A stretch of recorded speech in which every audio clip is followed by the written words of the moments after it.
So today I wanted to look at this switch panel here. I know we've taken out this switch panel, we've taken off the fascia here, we've removed the hazard light button, the radio, you know, the entire center console, the lot, all of the steering column, plastics and stuff like that. But we haven't actually looked at this yet. So I wanted to have a look at this because I know that quite a few people have had problems where they've accidentally broken these buttons, or someone's got in their car and pushed it and actually snapped the buttons off. So I wanted to have a quick look to see what's involved in just taking this piece off. So the first thing we can see is that there's a little access panel, or there's a little bit of trim just underneath here. I believe that comes away. You can kind of get something small just in the edge here, whether a fingernail or a small pry tool or something.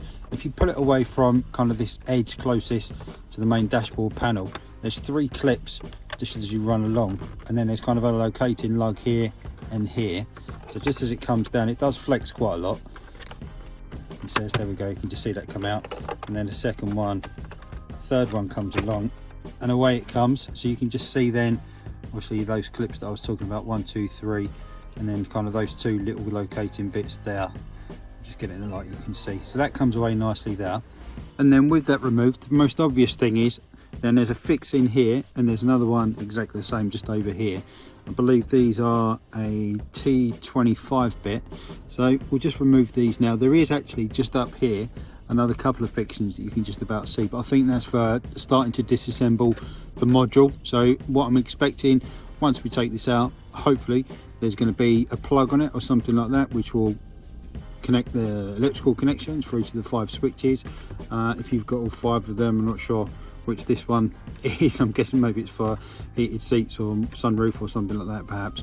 I've not got it in my car. I've only got the central lock-in, start stop and front and rear fog lights. So but what I'm guessing is once we remove this, hopefully we should see just a plug that we can disconnect. So it's quite a long screw, so it turns out. So there's just 2 of them to remove. Okay, so next up, what I was going to do was just get a pry tool in and just see if I could pry some of this kind of surround bits of plastic off. But what I've noticed just in trying to do it, what looks like it's happening is that this entire surround here, along with kind of the more shiny bit of plastic in the middle, looks like it wants to come away as a whole. So if I just show you what I mean as I'm putting that in now, maybe you can see, maybe you can't see on the video, just that it's kind of moving, but the switches are staying in position. So I'm just going to remove these 2 fixings under here, and these again are a T25. So there's just 2 screws in here. So there's not a lot of turn on them, to be fair. It's just come undone really simply. We'll just try the other one as well. A couple of turns and that's it. There's literally like 2 or 3 turns in there. So we'll just see if that gives us anything. I'll just get the screws out first, I think, though. Okay, so they are exactly the same screws as the previous 2 also. Okay, great. So with those 2 fixings removed now as well also, what we'll do is just give it another little pull, see if it wants to move. And it feels straight away as though it's actually going to come out now. So I'm not even going to try using a pry tool. I'm just going to give it a little pull. And I've actually just pushed it down slightly in that direction. And it's given a little bit more. It does feel like it is in there with a couple of clips, but there we go, just pushing it down slightly. All I did was actually just pushed it down slightly in that direction, and you can see this locating lug here and this locating lug here, they were just kind of into that point up there. So exactly as expected. What we then have on the back, if we can see that there, you can see that one electrical connection. So that looks to be very similar. We've just got a little clip there holding it on. I'm not sure if there's one on the back. Nope, there's not one on the back. So there we go. With that plug then like that, we just push that clip in, give it a good pull out, a little wiggle, and away it comes. So that is that unit then released. So I think now as we actually look at it like this, knowing what it looks like behind here where we took these vent controls out as well, and having taken the whole center console out previously, with this bit here you can obviously see the difference in the plastic material. So this kind of bit looks like, if I can give it a little wiggle maybe, you can see obviously that wants to come away there where those 2 fixings were, and the same obviously there. From round here where it comes in by the glove box, I'm guessing just up here, by the time you've taken the glove box out, I'm guessing there's going to be some more fixings there. And again over on this side, you know, you can see it's looks like it's probably going to just pull away, maybe some clips in there. So perhaps what we'll do another day, we'll look at actually trying to remove that entire piece, which would probably give us some good results when it comes to looking at changing the fans. I know a lot of people have issues with the fans where the controls aren't working, blowing cold on one side, hot on another, it's not getting blowing out or whatever it might be. And obviously to move that heater matrix, you need to remove half the dashboard to get to it. So we'll look at that another day, but for today let's have a look at these control buttons from here. Okay, so looking at this, if we turn it over, first thing we can see obviously these lugs. These are the bits where it was kind of held in mostly onto the dashboard. And then turning it over right at the back, we've got the electrical connection.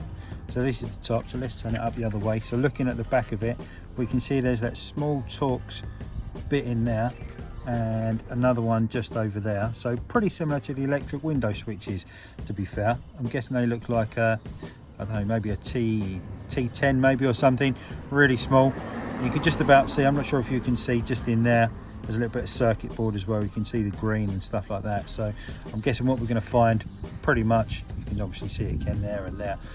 Once you open that up, the module's going to come apart. You're going to have the circuit board in there. You're going to have the buttons, which are going to be connected, probably just kind of a little mechanical switch. You can hear the micro switch.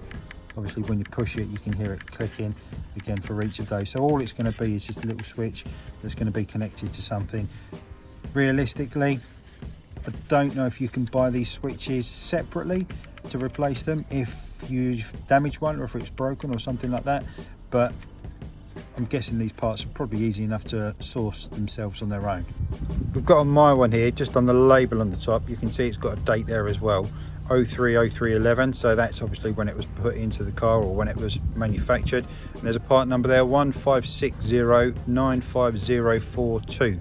I'm not sure what the 204834 is underneath it, but whether that's the part number, I'm guessing it may well be. You can see there it says Lancia Fiat Alfa C910 as well, but I'm guessing it's more likely going to be relevance on that part number there if when it comes to perhaps ordering a brand new one or a replacement one that you might need if yours is broken. Right, okay, so for now let's just get it back in. So electrical plug will only go in one way. Obviously there's a bit there where the click is going to click in. There we go, nice little click. We're just going to offer that in. Can't get it wrong, it's got all these locating lugs and stuff that are going to help it go in. I'm going to go in kind of bottom first and then just push that top bit up. Right one's gone in, left hand's gone in. Now all we need to do is just get these four fixings back in.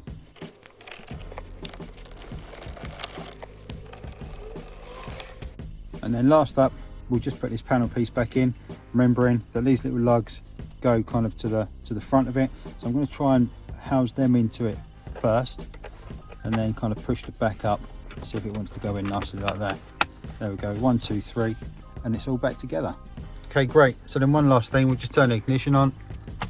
There we go, we've got the lights on. We'll just check everything's fine, no issues there.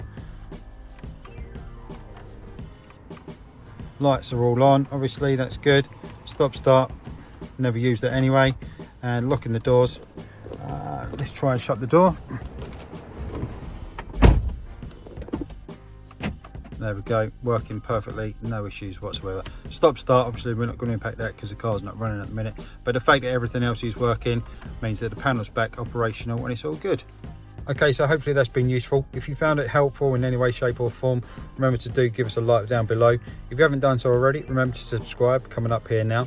Like I always say, the more subscribers, the more likes means the more videos I'm going to keep making, keep putting out.